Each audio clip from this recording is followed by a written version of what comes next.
بسم اللہ الرحمن الرحیم۔ السلام علیکم۔ Welcome to S A teaching zone. S A teaching zone میں آپ کا استقبال ہے۔ آج کی ہماری یہ ویڈیو 10ویں کلاس کی اردو کی کتاب کا نام ہے سب رنگ۔ چیپٹر نمبر آج ہم کر رہے ہیں 8، حکیم اجمل خان۔ تو یہ حکیم اجمل خان کے بارے میں یہ چیپٹر ہے۔ تو یہ چیپٹر ہم پڑھ رہے ہیں، اس سے پہلے اس کے لکھنے والے جو مصنف ہے قاضی عبدالغفار، ان کا تعارف، ان کا جو ہے انٹروڈکشن ہم دیکھ لیتے ہیں۔ تو دیکھیے، قاضی عبدالغفار یہ سن 1890 میں پیدا ہوئے اور ان کا انتقال سن 1956 میں 56 میں ہوا۔ قاضی عبدالغفار مراد آباد میں پیدا ہوئے۔ ابتدائی تعلیم مقامی اسکولوں میں حاصل کی۔ اعلیٰ تعلیم کے لیے علی گڑھ گئے، جہاں ان کا ادبی اور سیاسی شعور پروان چڑھا۔ صحافت میں ان کی گہری دلچسپی تھی۔ ابتدا میں وہ مولانا محمد علی جوہر کے مددگار کی حیثیت سے ان کے اخبار ہمدرد دہلی سے وابستہ ہوئے۔ کچھ عرصے بعد کولکاتہ چلے گئے، وہاں سے روزنامہ جمہور، پھر حیدرآباد سے پیغام نکالا۔ لیلا کے خطوط اور مجنوں کی ڈائری ان کی اہم کتابیں ہیں۔ آثار جمال الدین، حیات اجمل اور یادگار ابوالکلام آزاد ان کی لکھی ہوئی مشہور سوانح عمریاں ہیں۔ سوانح عمریاں ان کو بولتے ہیں جو کسی بھی شخص کے بارے میں ان کے حالات زندگی کے اوپر لکھی جاتی ہے، اس کتابوں کو جو سوانح عمریاں کہتے ہیں۔ تو انہوں نے ایک عرصے تک انجمن ترقی اردو ہند کے سیکریٹری کی خدمت انجام دی اور انجمن کے ترجمان، ہماری زبان کے مدیر بھی رہے۔ تو یہ ان کا انٹروڈکشن تھا قاضی عبدالغفار کا۔ اب ہم سبق کی طرف بڑھتے ہیں۔ تو دیکھیے، یہ سبق حکیم اجمل خان کے بارے میں تو سبق نہ پورا پڑھ کر اس کا جو اہم پوائنٹ ہے وہ میں آپ کو بتا دوں گی، یعنی شارٹ کٹ میں یہ پورا چیپٹر آپ کو بتا دوں گی، کیونکہ اگر ہم چیپٹر ریڈ کریں گے تو لمبی ویڈیو ہو جائے گی۔ تو دیکھیے، اہم پوائنٹ یہ ہے کہ حکیم اجمل خان دہلی کے مشہور و معروف حکیم تھے۔ وہ 1863 میں دہلی میں پیدا ہوئے۔ وہ بڑے باکمال اور ذہین انسان تھے۔ انہیں بچپن سے کتابوں کے مطالعے کا شوق تھا۔ بہت چھوٹی عمر میں انہوں نے قرآن حفظ کر لیا تھا۔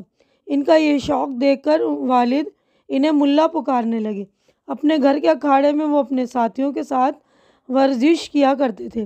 حکیم محمود خان کے انتقال کے بعد ان کے قائم کردہ مدرسہ کی ذمہ داری حکیم اجمل خان نے سنبھالی اور بڑی محنت اور جد و جہد سے اسے کالج بنا دیا۔ کالج کی ترقی و بقا کے لیے انہوں نے اپنی جائیداد و املاک سب کچھ نچھاور کر دیا۔ حکیم صاحب ہمیشہ تعلیم پر زور دیتے تھے اور تعلیم کے فروغ کے لیے ہر دم کوشاں رہتے تھے۔ فروغ یعنی بڑھانے کے لیے۔ ان کا کہنا تھا کہ تعلیم کے بغیر کوئی قوم ترقی نہیں کر سکتی۔ مسلمان میں تعلیم کو فروغ دینے میں ان کا بڑا ہاتھ تھا۔ عورتوں کی تعلیم کے لیے انہوں نے کالج میں الگ شعبہ قائم کیا تھا۔ حکیم اجمل خان ایک سچے وطن پرست تھے۔ انہوں نے انگریزوں کے ظلم و ستم کے خلاف آواز اٹھا کر قومی تحریکوں میں بڑھ چڑھ کر حصہ لیا۔ عدم تعاون کی تحریک میں گاندھی جی کا ساتھ دیا۔ قومی خدمات کے سبب انہیں کانگریس کا صدر بنایا گیا۔ عدم تعاون کی تحریک کے نتیجے میں مولانا محمد علی جوہر، ڈاکٹر مختار انصاری اور حکیم اجمل خان کی کوششوں سے علی گڑھ میں جامعہ ملیہ اسلامیہ قائم ہوا۔ بعد میں یہ تعلیمی ادارہ دہلی میں منتقل ہو گیا اور حکیم صاحب اس کے پہلے امیر جامعہ منتخب ہوئے اور آخری دم تک اس عہدے پر فائز رہے۔ ایک مرتبہ شمالی ہند میں زلزلہ آیا، لوگ خوفزدہ ہو کر بھاگنے لگے، لیکن حکیم صاحب صبر و تحمل سے بیٹھے رہے۔ 1 منٹ میں اپنا کام شروع کر دیا۔ ان کا یہ تحمل دیکھ کر لوگ حیرت میں پڑ گئے۔ ان کے تاثرات سے معلوم ہوتا تھا جیسے کچھ ہوا ہی نہیں۔ وہ نہایت خوددار اور غیرت مند انسان تھے۔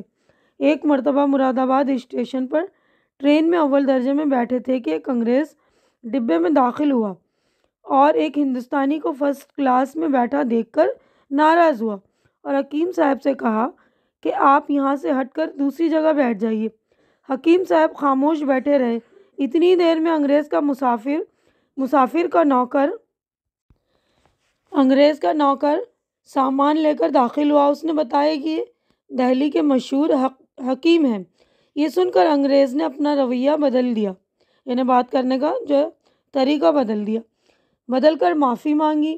حکیم صاحب نے کہا کہ آپ نے یہ رویہ پہلے کیوں نہیں اختیار کیا، اور یہ جان کر کہ میں دہلی کا مشہور حکیم ہوں آپ نے اخلاق کی گفتگو شروع کر دی۔ آپ کو یہ جگہ میں ہرگز نہ دوں گا۔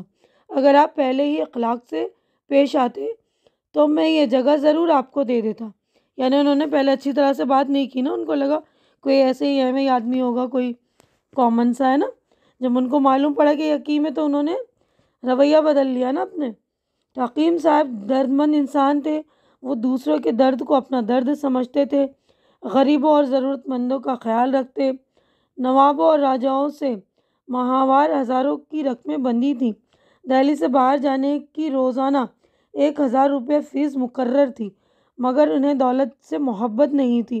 وہ اپنی کمائی ہوئی دولت غریبوں، ضرورت مندوں اور بیواؤں اور یتیموں اور قومی کاموں پر صرف کرتے تھے۔ وہ غریبوں کو مفت دوائیں دیتے تھے۔ طبی اور قومی خدمات کی وجہ سے اسے مسیح الملک کے نام سے شہرت پائی۔ ان کے دینے کا انداز بھی ایسا تھا کہ ایک ہاتھ کو دیتے تو دوسرے کو خبر نہ ہوتی اور لینے والا بھی شرمندہ نہ ہوتا۔ جامعہ کے اخراجات کا ایک بڑا حصہ وہ اپنی جیب سے دیتے تھے۔ لوگوں کو اس بات کا علم نہیں تھا کہ اخراجات کیسے پورے ہو رہے ہیں۔ حکیم صاحب کے کارنامے رہتی دنیا تک قائم رہیں گے، اور اس عظیم اور مشہور حکیم نے 64 سال کی عمر میں 19 دسمبر سن 1927 کو اس دنیا سے رخصت کر لی۔ تو یعنی ان کی یاد جو ان کے کارنامے جو ہے رہتی دنیا تک ان کی یاد دلاتے رہیں گے، یعنی انہوں نے ایسا کام کیا ہے کہ آنے والی نسلوں یعنی آنے والی دنیا تک ان کے کام باقی رہیں گے۔ تو یہ دیکھیے قاضی عبدالغفار ان کے لکھنے والے جو مصنف ہیں ان کا نام ہے۔ اس کے آگے بڑھتے ہیں تو دیکھیے ہمارا لیسن کمپلیٹ ہو گیا، یہ مشق ہماری یہاں پر شروع ہو گئی ہے۔ دیکھیے تو یہاں پر ہے معنی یاد کیجیے، تو یہ الفاظ معنی آپ کو یاد کرنے۔ تو دیکھیے پہلا لفظ ہے باکمال، کمال والا، ذہانت، سوجھ بوجھ، عالم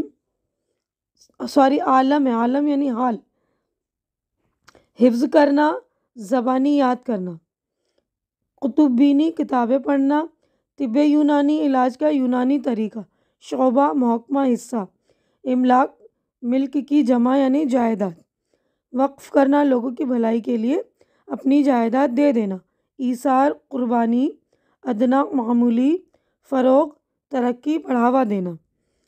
اس کے بعد ہے یہ والا پیج ہمارا کمپلیٹ ہو گیا ہے، تو ہم نیکسٹ پیج پر چلیں گے۔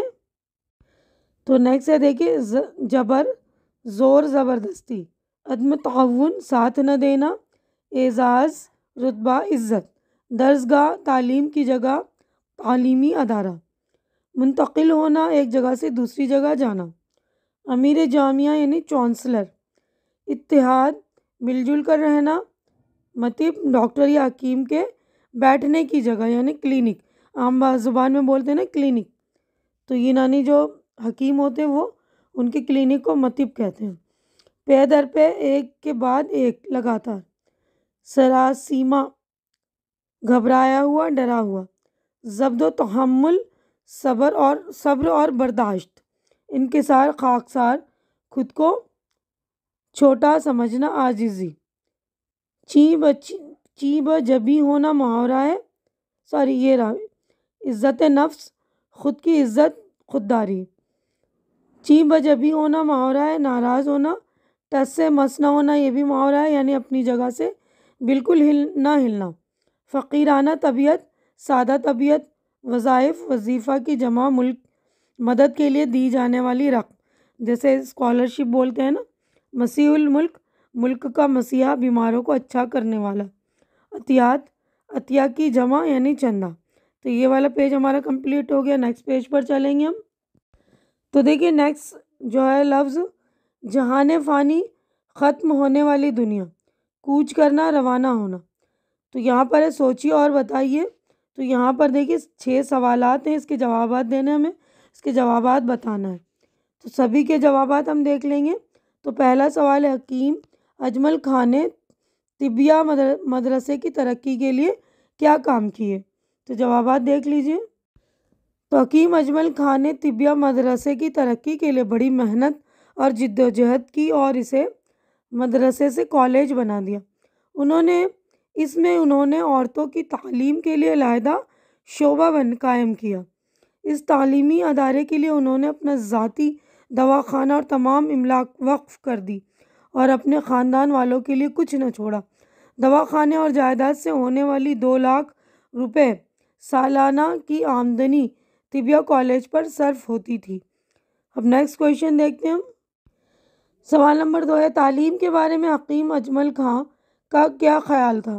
تعلیم کے بارے میں حکیم اجمل خان کا خیال تھا کہ تعلیم کے بغیر کوئی قوم ترقی نہیں کر سکتی۔ سوال نمبر 3، جامعہ ملیہ اسلامیہ کے نام سے قومی درس گاہ کہاں اور کن لوگوں کی کوششوں سے قائم ہوئی تھی؟ جواب ہے جامعہ ملیہ اسلام کے نام سے قومی درس گاہ علی گڑھ میں مولانا محمد علی جوہر، ڈاکٹر مختار احمد انصاری اور حکیم اجمل خان کی کوششوں سے قائم ہوئی تھی۔ سوال نمبر 4 ہے، ہندو مسلم اتحاد کے لیے حکیم صاحب نے کیا خدمات انجام دی؟ حکیم صاحب ہندو مسلم اتحاد کے حامی تھے، یعنی اس کی حمایت کرتے تھے۔